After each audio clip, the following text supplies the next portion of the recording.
Good evening, everyone. So, happy Monday.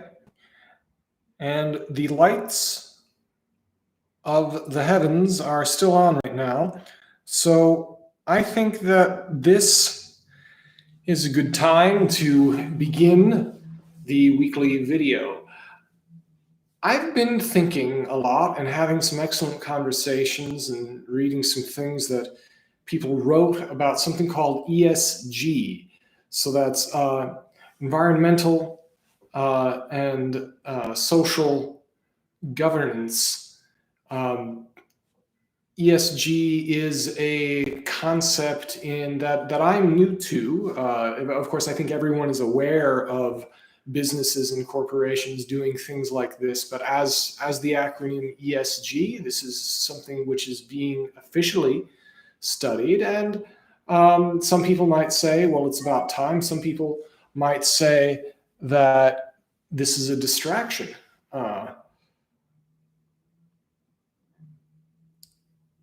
And some people, I wrote down some of my thoughts on this. Some people might think that it could be not directly central to the bottom line of a company. I think this is generally true. However, there's more going on to it than that, especially when you look at the governance.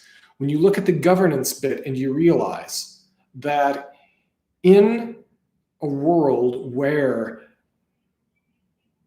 the president of the United States, the sitting president of the United States, can be censored by a corporation, that the G in ESG, the governance, is actually something that is tremendously impactful. And I think it's not a question of if ESG is going to be impactful in our lives and in our businesses, but how. Which businesses are going to deploy this? Are they going to deploy this consciously or unconsciously? And how? What values are they going to promote? Is this going to be something that we approve of, or something which is a big pain for everyone? So, in terms of the idea that some people might argue that ESG is peripheral to that it's not financially material, I'd love to see specific examples of what this would be. In that I've mentioned in other areas, this kind of thing really could be material. ESG could also be immaterial. I don't think that means that the whole category is necessarily a good or bad for business analysis. So I would consider ESG to be another socioeconomic dimension of business, similar to something like technology adoption curves. You could measure the adoption curves of technology that are not directly impacting on the bottom line, or you could measure the ones that do. And these things do take time to measure properly.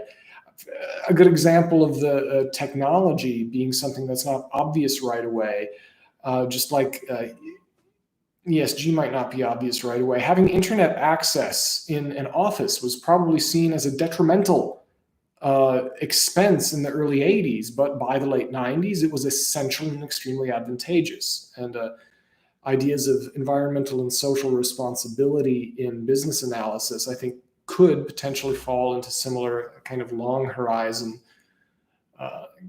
categories of profitability. And currently, investing in social impact work in the local community in which a business is situated may be an economic externality, but especially as social fabric erodes or fractures, supporting healthy, or this is the big thing, growing new and innovative environmental and social factors around a business could mean the difference between success and failure. An analysis that ESG is not material would assume, through no fault of its own, that this would be a habit natural to Western culture. To assume that ESG is peripheral assumes that there is a generally stable culture with predictable values in a nation with rule of law.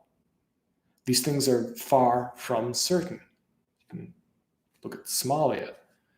In the former, and an example of not to be completely pessimistic, an example of ESG becoming profitable in a situation of instability, relative instability. In the former East Germany, Bionade soft drinks stepped up to the plate and supported the jobs of people laid off from old communist era local breweries. This was the social part of ESG. But amidst the so-called creative destruction, they created a very big and successful organic soda pop company. So when the Saudis spend millions on social welfare programs, they are engaging in ESG. And the Saudis don't do this for reasons of virtue alone. They do it for political and biological survival. When there is instability in the social context, ESG becomes more and more important. Getting into the history of this kind of thing, Adam Smith's The Theory of Moral Sentiments, and I haven't noticed, I'm sure economists must be talking about this. I haven't come across anybody if they have, but I'd imagine they would be, with something about environmental and social governance. You'd want to dig into what Adam Smith said on this several hundred years ago. And Adam Smith's The Theory of Moral Sentiments should probably, for those of you who don't know, Adam Smith is the guy who talked about the invisible hand of the market. But he did not talk about that invisible hand in a moral vacuum necessarily. He's a late 18th century economist and philosopher. Adam Smith's The Theory of Moral Sentiments should probably always be considered when studying ESG. A lot of people want to call him English, but I believe he's Scottish. Core to his theory was the idea of mutual sympathy. Transactions take place in an environment of trust. This is why, even absent regulation, fraud is unsustainable as a business model. The Cretan liar paradox, which is a man from Crete tells you all Cretans are liars. Is he telling the truth? This is more than what the Protestant West has called it, namely a witty joke about the limits of language. It demonstrates the importance of honesty and trust in a political economy and a market economy. ESG considerations support and bolster this required foundation. Milton Friedman, fast forward to the 70s, Milton Friedman was an early critic of ESG concepts, wrapped up as he was in the so-called rational actor hypothesis, whose merit and limitations have both been clearly demonstrated. This is the idea that even in macroeconomics, you can analyze and understand economic developments by considering that each individual consumer is a rational actor who will spend money based on applied reason. That's the foundation of that kind of analysis. Friedman was wrapped up as Friedman was in the rational actor hypothesis, whose merit and limitations have been clearly demonstrated. Recently, the limitations. He was unable, this is like the economic version of feelings. Feelings don't care about your facts. Friedman was unable to see into the foundations of moral sentiment undergirding the economic system. Unlike in the time of Adam Smith, unlike the early industrial era, where new systems were forming and adopting values, the late industrial era had extremely well-established values in the systems that it had. Friedman was a staunch libertarian who tended to trust the innate goodness of human nature as a libertarian who is not a backwoods survivalist must-do. Far be it from me to call Milton Friedman naive, but being a trust the individual libertarian does involve a kind of higher naivete, with which I have some sympathy, but you need to qualify it.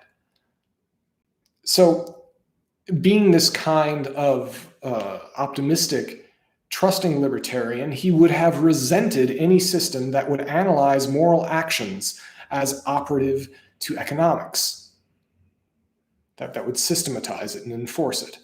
seeing that the individual should be sovereign in these things. But the fact is, as the industrial system has fractured into the post-industrial system and the emerging digital systems are growing, moral sentiment once again becomes relevant, as due to corruption in the late industrial system and gamesmanship in the emerging digital systems, as technology continues to liquidate old values and the social structures that once arose from them. It might be argued that the recent truism, go woke, get broke, simply undergirds Friedman's allegations that application of an ESG analysis would run counter to the bottom line.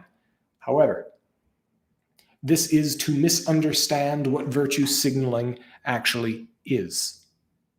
A company like Nike that supported celebrity endorsements from kneeling quarterback Colin Kaepernick to be part of a new social trend of so-called justice, and then was horrified to see entire product lines, the Betsy Ross shoes, canceled because of this very same celebrity. Nike has failed to see that the so-called social justice movement was never about gaining anything. It was about tearing things down. The moral sentiment within the woke movement is one of individuals not trusting each other and attempting to pull down others in order to advance themselves.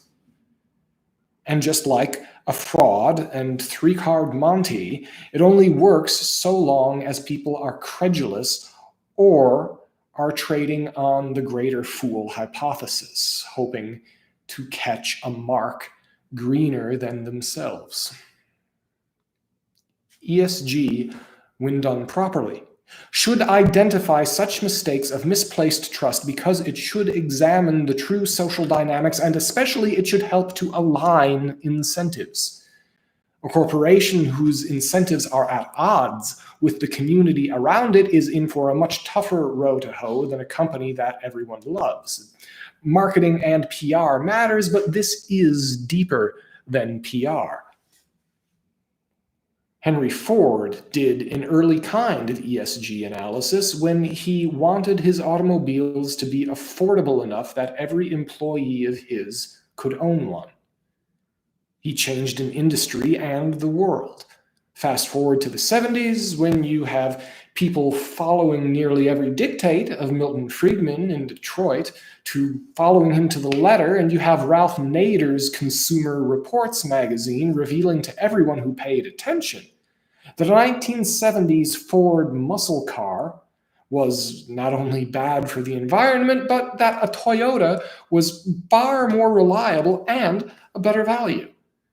The gas supply shock we just saw recently had similar effects for people who bought hybrids and electric vehicles instead of conventional gasoline cars. When instability hits the market, true social responsibility, as opposed to virtue signaling, becomes very profitable. And this is, again, I want to return to the point that I somewhat began on, that the governance part is important. Power is shifting away from governments. The governments themselves are becoming less like governments and more like transactional businesses. The businesses are becoming more like governments. You're seeing legitimacy shift. It's a little bit disconcerting to see.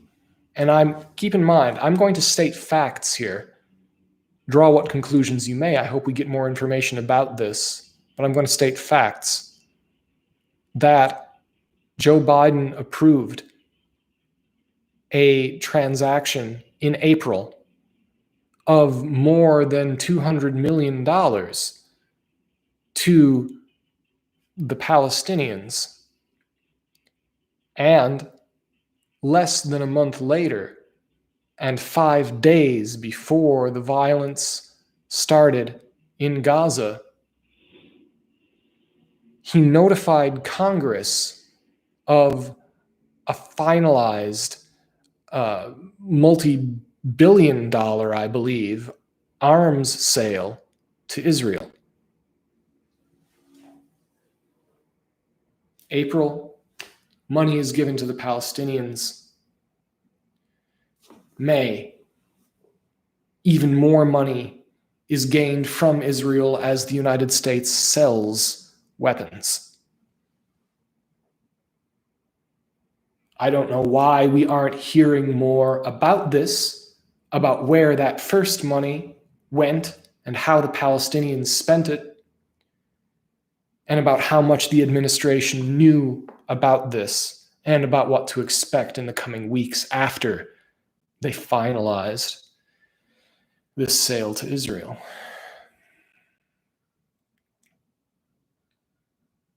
Meanwhile, earlier, you had corporations censoring governments instead of governments censoring corporations. That is a fundamental 180 shift away from what we have been accustomed to seeing. I can't remember a time in history, except for maybe the Medicis, when private corporations exerted such power over governments. Where we will go, who knows? But I say, be successful. A good business, a profitable business is in of itself a social good. The question is, what harms, hopefully none, is it causing in this profit? And who benefits, cui bono, who benefits from the social good and how? Because to somehow deny that profit supports social good is to hamstring yourself. The trick is to get the most social good as possible from the profits that you make, from the profits that the company makes. And that is how you truly do create a good life for yourself, by being in a great community, by being in a great nation with great people around you. This is what the best of the Romans understood. This is what Cicero wrote about in The Good Life. It's not about some solipsistic treatise of drinking wine that you grow on your own estate. It is about Stoic values of citizenship, civitas, civics. This must be embraced as we go into the future, or, as Henry Kissinger once said, otherwise we will have chaos. And there's enough of that about as it is. So on that low pressure note, thank you for listening.